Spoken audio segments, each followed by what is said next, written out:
Hello students, as level chemistry chapter is chemical bonding, lecture number 1। आज के lecture में हम केमिकल बॉन्डिंग का स्टार्ट ले रहे हैं। हम ये स्टडी करेंगे what is a chemical bond, what are the different types of chemical bond. तो सबसे पहले हम जो बात करने जा रहे हैं, what is a bond, what is a chemical bond. तो सबसे पहली बात जो आपने याद रखनी है, बॉन्ड क्या होता है। Bond it is the name of a force, any force in chemistry it is known as bond. So bond in simple words आप याद रख सकते हैं, बॉन्ड इज अ फोर्स। दूसरी बात, केमिस्ट्री में जो हम वर्ड यूज करते हैं केमिकल बॉन्ड, तो केमिकल बॉन्ड की जो टर्म है इसका क्या मीनिंग है। केमिकल बॉन्ड का मतलब है it is a force that can hold atoms, ions or molecules together. So any force that can hold, that can attract, that can keep atoms, ions or molecules together, it is known as chemical bond. फिर सबसे important बात जो हमारे mind में आती है, why a chemical bond it is formed. क्या reason है, क्यों एलिमेंट्स, क्यों केमिकल बॉन्ड बनाते हैं। तो सिंपल सी बात आपने याद रखनी है, every element it is interested to get stability, to become stable a chemical bond is formed by an element. तो कोई भी एलिमेंट जब कोई भी केमिकल बॉन्ड या फिजिकल बॉन्ड बनाता है, basically element is going to get to become stable. तो वाई का आंसर आपने याद रखना है, chemical bond it is formed by elements to become stable. दूसरी बात, जब भी कोई केमिकल बॉन्ड बनता है तो what happens to an element. जब भी कोई केमिकल बॉन्ड बनता है तो valence shell of an element it is completed. जब भी किसी एलिमेंट का वैलेंस शेल कंप्लीट हो जाए तो हम कहते हैं this element it has become stable. तो स्टेबिलिटी के लिए ये जरूरी है कि एलिमेंट का वैलेंस शेल कंप्लीट हो जाए। तो एलिमेंट्स स्टेबल होने के लिए अपने वैलेंस शेल को कंप्लीट करते हैं। और तीसरी बात, केमिकल बॉन्ड कैसे बनता है, why, what and how. Chemical bond बनने के दो कॉमन वेज हैं जो आप याद रख सकते हैं। केमिकल बॉन्ड बन सकता है either by the transfer of electrons और by the mutual sharing of electrons. तो दो डिफरेंट मेथड हैं कॉमनली जो एलिमेंट्स यूज करते हैं फॉर मेकिंग केमिकल बॉन्ड। तो तीन बातें हैं जो आपने याद रखनी है। Number 1, why chemical bond is formed. Number 2, what happens when a chemical bond is formed. And number 3, how a chemical bond is formed. मैं एक दफा फिर बता देता हूं, why elements they make chemical bond just to become stable. What happens to them whenever a chemical bond is formed? Valence shell of an element it is completed. And how chemical bond is formed? Either by the transfer of electrons or by the mutual sharing of electrons. Next चीज जो आपने chemistry में as level में याद रखनी है, generally all the forces, all the bonds in chemistry, what is their nature. तो nature आपने याद रखनी है, केमिस्ट्री में कोई भी बॉन्ड या कोई भी फोर्स है, it's nature is electrostatic. all the bonds in chemistry they are electrostatic in nature. Electrostatic का मतलब है there is a force of attraction between electrons and protons, between electrons and nucleus of an atom. That force between electrons and protons of the nucleus it is known as electrostatic force. तो chemistry में हर bond, हर force it is electrostatic in nature. और next चीज आपने याद रखनी है, बॉन्ड्स जितनी भी फोर्सेस हैं केमिस्ट्री के, केमिस्ट्री में we can generally divide them into two types. दो टाइप्स के बॉन्ड्स, दो टाइप्स की फोर्सेस होती हैं केमिस्ट्री में। वन टाइप ऑफ फोर्सेस, इनको हम कहते हैं इंट्रा मोलिकुलर फोर्सेस।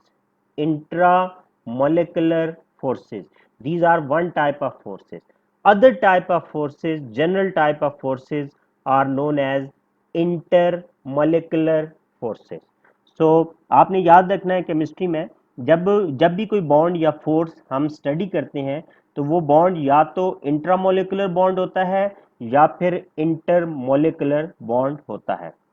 अब इन दोनों में, इन दोनों बॉन्ड्स या इन दोनों फोर्सेस में क्या डिफरेंस है, बहुत सिंपल है। अगर आप ये जो इंग्लिश की टर्म हमने यूज़ किया, इंग्लिश के वर्ड यूज़ किए हैं, इंट्रा एंड इंटर का मीनिंग आप अपने माइंड में रख लें तो आप बहुत इजीली डिफ्रेंशिएट कर सकते हैं कि what is an intra molecular force and what is an inter molecular force. Intra का क्या मतलब होता है? इंट्रा का मतलब है विद इन, विद इन, और इंटर का मतलब है between. Intra, with in, inter, between. तो इंट्रा मोलिकुलर फोर्स हमारी कौन सी फोर्स होती है? It is a force, it is a bond with in a molecule. एक मॉलिक्यूल के एटम्स के दरमियान जो फोर्स होती है उस फोर्स को हम कहते हैं इंट्रा मोलिकुलर फोर्स। और इंटरमोलिकुलर फोर्स, जैसे मैंने कहा, इंटर का मतलब है बिटवीन, तो इंटरमोलिकुलर फोर्स या इंटरमोलिकुलर बॉन्ड हम किसको कहेंगे? It is the force between two और मोर देन टू मॉलिक्यूल्स। तो मॉलिक्यूल के दरमियान जो फोर्स होती है, मॉलिक्यूल्स के दरमियान जो फोर्स है, मॉलिक्यूल्स के बिटवीन जो फोर्स है, वो इंटरमोलिकुलर है। और एक ही मॉलिक्यूल के अंदर उसके एटम्स में जो उसके एटम्स के दरमियान जो फोर्स है, it is intra molecular force. मैं आपको एग्जांपल देता हूं, बहुत इजीली आप ये अंडरस्टैंड कर जाएंगे कि इंट्रा और इंटरमोलिकुलर फोर्स में क्या डिफरेंस है। मैं बहुत टिपिकल एग्जांपल चूज कर रहा हूं। जो एग्जांपल मैं यहाँ पे चूज कर रहा हूं, इट इज वाटर। वाटर से आप अंडरस्टैंड कर जाएंगे कि कौन सी टाइप ऑफ फोर्स जो है वो इंट्रा है और कौन सी टाइप ऑफ फोर्स इंटर है। वाटर का अगर हम मॉलिक्यूल लें, water is H2O. One oxygen is bonded to two hydrogen. Now this is one molecule of water. If we place another molecule of water close to this molecule, ये हमारा water का दूसरा molecule हो गया। अब ये दो मॉलिक्यूल्स हैं वाटर के, ये एक मॉलिक्यूल है आपका और ये दूसरा मॉलिक्यूल है। अब आप ये देखें, आपके सामने वाटर के दो मॉलिक्यूल्स हैं। वाटर के एक मॉलिक्यूल के अंदर एक ऑक्सीजन दो हाइड्रोजन से बॉन्डेड है। तो एक तो ये बॉन्ड है जो एक ऑक्सीजन दो हाइड्रोजन से बॉन्डेड है, नॉर्मल लाइन से जिस बॉन्ड को हम रिप्रेजेंट कर रहे हैं। और एक और बॉन्ड हो सकता है जो इन दोनों वाटर मॉलिक्यूल्स के दरमियान होगा, जिसको हम ब्रोकन लाइन से, डॉटेड लाइन से रिप्रेजेंट कर रहे हैं। अब ये जो बॉन्ड है that is with in a molecule, और ये ऑक्सीजन और हाइड्रोजन एटम के दरमियान है और ये मॉलिक्यूल के विद इन प्रेजेंट है। या ये जो बॉन्ड है, इस बॉन्ड को हम कहते हैं इंट्रा, क्योंकि ये जो बॉन्ड है it is with in a molecule between atoms of hydrogen and oxygen in case of water. और ये जो बॉन्ड है that is represented by broken line, जो दो वाटर मॉलिक्यूल्स के दरमियान है, जो दो वाटर मॉलिक्यूल्स जिसकी वजह से एक दूसरे को अट्रैक्ट कर रहे हैं, इस डॉटेड लाइन बॉन्ड को हम कहते हैं इंटर मोलिकुलर फोर्स। तो इंट्रा और इंटरमोलिकुलर फोर्स का डिफरेंस आपको पता चल गया होगा। इंट्रामोलिकुलर फोर्स हमेशा विद इन मॉलिक्यूल होती है और इंटरमोलिकुलर फोर्स हमेशा बिटवीन मॉलिक्यूल्स होती है। अब यहाँ पे एक बात तो हमें आइडिया हो गया कि कोई भी केमिस्ट्री में बॉन्ड है या वो इंट्रामोलिकुलर होगा या इंटरमोलिकुलर होगा।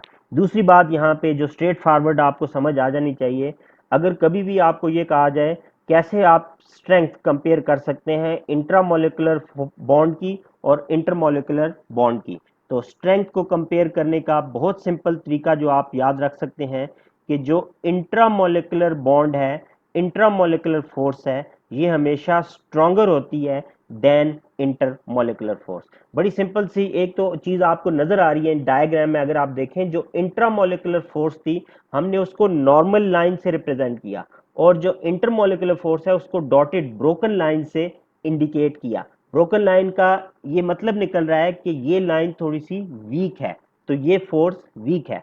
तो हमेशा याद रखना है आपने, intramolecular force it is always stronger than intermolecular force. मैं आपको एग्जांपल देता हूं, आपकी प्रीवियस क्लास से, आपकी एलिमेंट्री क्लास से मैं एग्जांपल दे रहा हूं, वाटर को ही सामने रख के मैं एग्जांपल दे रहा हूं। आप याद रख लेंगे आसानी से कि इंट्रामोलिकुलर फोर्स स्ट्रांग होती है और इंटरमोलिकुलर फोर्स वीक होती है।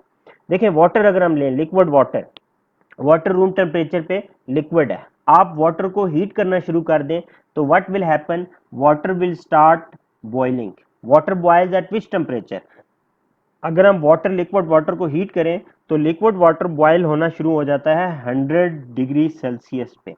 वाटर बॉइलिंग का क्या मतलब है? जो वाटर बॉइलिंग 100 डिग्री सेल्सियस पे हुई, तो इसका मतलब ये हुआ कि बॉइलिंग जब होती है तो कोई भी लिक्विड, उसके मॉलिक्यूल्स एक दूसरे से आइसोलेट हो जाते हैं, एक दूसरे से सेपरेट हो जाते हैं, and molecules they start moving away from each other. इसका मतलब क्या हुआ कि इस टेम्परेचर पे जब किसी भी लिक्विड की बॉइलिंग होती है तो हम कौन सा बॉन्ड ब्रेक करते हैं ताकि एक मॉलिक्यूल दूसरे मॉलिक्यूल से आइसोलेट हो जाए, एक मॉलिक्यूल दूसरे मॉलिक्यूल से सेपरेट हो जाए। तो जो बॉन्ड हम ब्रेक करते हैं वो होता है इंटरमॉलिक्यूलर बॉन्ड, इंटरमॉलिक्यूलर फोर्स। और जैसा कि मैंने आपको बताया था, ये एक वीक फोर्स है, वीक बॉन्ड है, इसलिए आप देख रहे हैं वाटर के केस में आपको जस्ट 100 डिग्री सेल्सियस टेम्परेचर चाहिए ताकि वाटर के मॉलिक्यूल एक दूसरे से आइसोलेट हो जाए।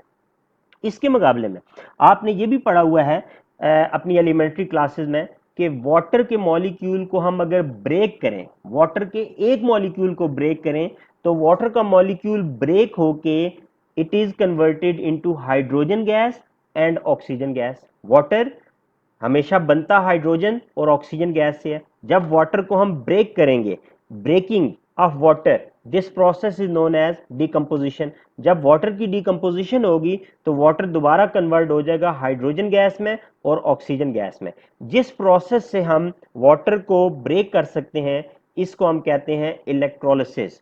इलेक्ट्रोलिसिस क्या होता है? Electrolysis is the electrical decomposition of water. और इलेक्ट्रिकल डिकम्पोजिशन या simple thermal decomposition of water के लिए हमें जो टेम्परेचर चाहिए होता है, that temperature is more than 2000 degree Celsius. क्यों? इस केस में आपने कौन सा बॉन्ड ब्रेक किया? जब आपने वाटर की डिकम्पोजिशन की तो आपने वाटर का intramolecular bond, intramolecular force break की। तो आप बड़ी सिंपल सी वाटर की एग्जांपल याद रख सकते हैं। और आप ये याद रख सकते हैं generally there are two types of forces, intramolecular, intermolecular. और दूसरी बात आप याद रख सकते हैं, intramolecular forces are stronger than intermolecular forces. Water की एग्जांपल से आप याद रखें, water boils at 100 degree Celsius but water decomposes at a temperature greater than 2000 degree Celsius. इसी बात को आगे बढ़ाते हैं और आप ये भी याद रख सकते हैं what are the typical examples, type, सब types of intramolecular forces and intermolecular forces. आपके ए लेवल के सिलेबस में कौन कौन सी इंट्रा और इंटरमोलिकुलर फोर्सेस हैं जो आपने स्टडी करनी है एएस में? तो देखें, जनरली मैंने आपको बताया है जितने भी केमिस्ट्री में बॉन्ड है there are two types of bond. एक टाइप को केमिकल बॉन्ड कहते हैं। केमिकल बॉन्ड इंट्रामोलिकुलर बॉन्ड का दूसरा नाम है। इंट्रामोलिकुलर फोर्सेस को केमिकल बॉन्ड्स भी कहते हैं। और दूसरी टाइप के बॉन्ड्स को हम फिजिकल बॉन्ड्स कहते हैं। और फिजिकल बॉन्ड्स का दूसरा नाम इंटरमोलिकुलर फोर्सेस है। तो दो जनरल टाइप जो मैं आपको बता चुका हूं लास्ट स्लाइड पे। एक टाइप ऑफ बॉन्ड होता है इंट्रा, दूसरा होता है इंटर। इंट्रामोलिकुलर का दूसरा नाम केमिकल बॉन्ड है और इंटरमोलिकुलर का दूसरा नाम फिजिकल बॉन्ड है।